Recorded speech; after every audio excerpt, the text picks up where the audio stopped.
Hi, this is Sue Bowler here, and today I am interviewing Bill Schaffell and Treb Heining from the AeroPole system. I'd like to introduce both Bill and Treb to you. Hello. Hi. I'm Bill Schaffell, and I co-invented the AeroPole system with Treb. And I'm Treb Heining, and I've been working with Bill for almost 30 years now.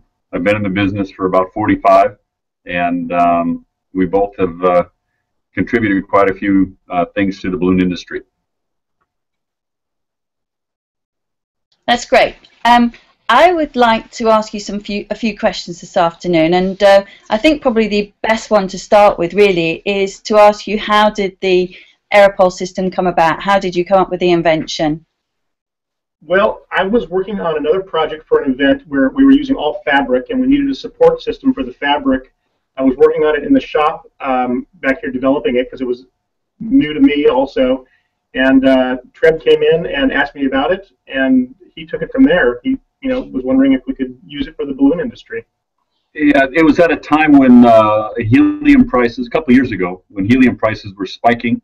And I know there were a lot of people I know in the industry that were looking for other ways to get around using helium. And when I saw the material, I said, Bill, what is this? And I said, this could definitely be applied to the balloon industry. We share the same warehouse together. We work together in that way. And so that's how the initial idea started. And we just put one foot in front of the other to develop it into kits and so forth, and make it so that it was a tool that could be used for both balloon arches and balloon columns. But the idea was that we wanted the balloon decorators to be able to do anything in their arsenal without the use of helium that they normally could with having to use helium. So that was the original intent. So I've seen you've got lots of different design ideas on your website. So maybe you'd like to just share some of the things that you've been making using the AeroPole system with us, and all the best applications for it. Well, I mean, part of when we decided we were going to move forward with this was coming up with a product that was flexible, that people could use in many different ways. And one of those was using the 5-foot-long sections of poles, and the base plate was really important to this also. Having multiple places you could attach the mounting pin and the base plate, and being able to put more than one pin on a base plate so you could have multiple columns or arches coming off of one base plate. We felt that the more flexible the system was, the balloon industry would take that and explode with ideas, and it's shown to be true. Yeah, and when we first started using it, what we liked about it was the fact that it performed, we started with columns and arches, but it performed outside very much the way a balloon arch would, in terms of moving back and forth with the wind. And it was funny when we first got it on the market, because I believe there are a lot of new balloon artists in the industry. I think that we're thinking that when they set this up outside, that it was going to be very rigid and just stay there, like, without moving. And they were saying, well, it moves back and forth. And I was kind of perplexed by that, because I was like, well, yes, I mean, that was a good thing, so we like that part of it. But doing straight up and down columns, doing archways with it, we're even working on an effect where you can tie the AeroPoles down in a series and release them one at a time, so that they open up almost like a reveal for a stage or something like that, because that's something that we like, the fact that the pole doesn't have a memory. In other words, when you do this with other elements like a regular arch, whatever, it might sag a little bit, but when we release the pole, it stands up straight each time. So we're working on special effect ideas too that we hope to share soon. That's really exciting to hear that, because I think a lot of times when there's a new product launched, I think people just see it as for a single application, but you're already proving in such a short space of time that there are so many things that can be done with this system, and I'm sure that you will see lots of the competent designers out there doing some really incredible stuff that you probably wouldn't have even thought about. Oh, we certainly hope so. And that's already proven itself. I mean, I told Bill from the very beginning, I said, get this on the market into the hands of some of these creative people around the world, and we're going to see stuff that's going to blow our minds, and it already has, you know, and it's very rewarding to see that. So I haven't seen anything like this before, but there must have been other systems out there. How would you say it compares to other systems that are available? Well, I mean, just the research we did, there are some other arch systems out in the market, but they don't come even close to being able to do an arch on the scale of what you can do with AeroPole. They're really designed for indoor use only, and really, you know, for doing over a banquet table or something, very, very small scale. We get a lot of phone calls from the balloon industry asking how small of an arch you can do with AeroPole, and they're always disappointed when we can't go small enough. You know, we were filling a niche where people needed to be able to do large arches without helium, and that's what we're doing, you know. And we're also, you know, you're looking at a guy here that always did big. I believe that doing large is what balloons are all about. Our balloon cost itself is very small, so my thing has always been to do very large things with balloons. So we were hoping that the people would utilize all 7 poles in the kit, as well as going on to even more poles. So, but researching it, you know, obviously there's PVC on the market. There are some other arch systems, but like Bill said, the lightweightness of the AeroPole is the beauty of it. The fact that it can be reused over and over again, taken apart, put back together, and you can, you know, the lightweight, the size that the basic size that you can do, and then you can augment that with some of the tips that we're going to share later. But those were some of the positive things, and we really asked a lot of balloon artists out there first before we, or during the process of creating this system of, well, what else? How come does this beat PVC because of this? Oh, yes, they said there's no comparison on this and that. So we researched it in that way, and not to put down any other systems, but we just wanted to make sure that what we were creating would be something that was needed and that would be a benefit to the balloon artists that are out there. And getting back to the weight of our pole, one cluster, let me start over with that. Getting back to the weight of the AeroPole system, the 7 poles that come with a kit only weigh 3.5 pounds. And if you were to do the same size framework using EMT conduit, it would be double that weight. So it's less weight in the air that you need to support. Or PVC, you mean? Or PVC, yeah. or EMT. Yeah, yeah. So it's you know, it gives you amazing structural capabilities with very little weight. And we did what we could too in the beginning to keep costs down, but this is a double spun fiberglass product, which means that it's unique. It's not just fiberglass, but it's a special fiberglass. So we found only one company in the world that makes it this way, and this is not something that either Bill and I are going to become wealthy on. We are trying to keep the margins down as far as possible so that we can get it in as many hands as possible. Our intention, again, is to develop a good tool for the industry so that people can build more and do greater without having to use the helium.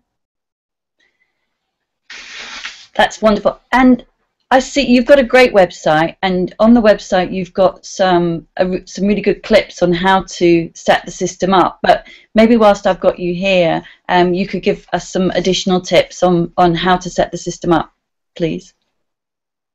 Yeah. I think, you know, the 2 basic ways that decorators are using this system, one is to use it as all one length and then put the balloons around it. Other decorators like putting the balloons on it first, putting it into a van.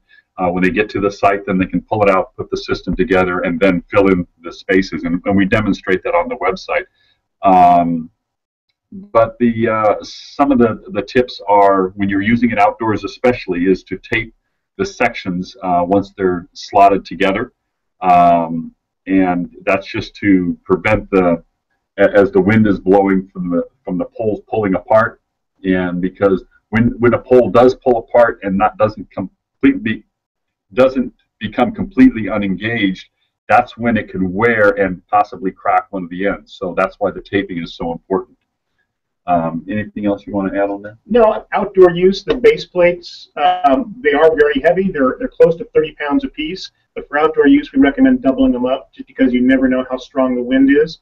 And in fact, the red, white, and blue balloon installation video on our homepage of the website was incredibly windy, and we actually used more than 2 base plates on those because we knew how windy it was going to be. And that's just something designers need to take into account. As heavy as the bases are, one of the heaviest, if not the heaviest, on the professional base plate market, the wind is very strong, and people need to account for that. Yeah, wind is always is an unknown, and when you're doing outdoor work, which I did a lot of over the years, you have to become prepared when you're going to a job site. Even with our base plates or double base plates, whatever, if there's any question in your mind, it's always a good thing to put some extra sandbags or some other forms of weight, just in case. Because we also found that, take downtown Los Angeles, for example, it can be what seems to be not a very windy day at all, but because of where you're setting up, the way the buildings are aligned or something, a wind tunnel can be coming through, and that area that you're working in can be very windy. So it's very hard for us to give a scenario for every single situation. So we are encouraging the balloon artists out there to be prepared and know that we're designing a system that is very good and flexible. That's the beauty of the system, but the weights on the bottom are important to put extra weight so you don't have the arch falling over. But we have not had in all our testing and everything, any wind that would ever crack the AeroPole or break it, and that's the amazing part. But you have to make sure you have enough support on the bottom on the base plates. And this is probably my final question, actually, because you've given us some great information and tips there.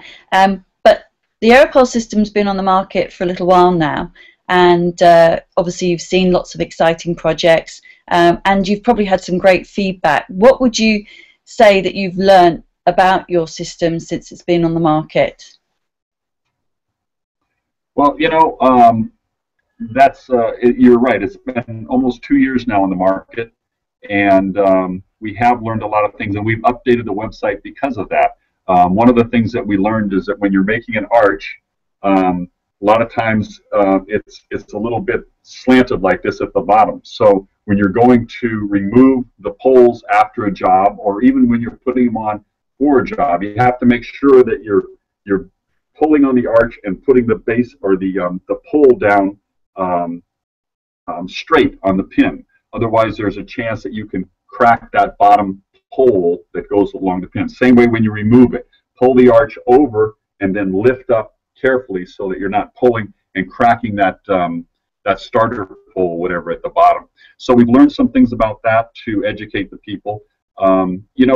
It's a catch-22 because the system is so rigid and strong, but yet you do have to be careful with it, and you have to respect the fact that you invested the money in this system, and that when you're with a job site, if they tell you to come back at 6 o'clock to pick up your materials, you might want to come back at even 4 or 5 to make sure that the party guests or anybody around the area doesn't hurt your system.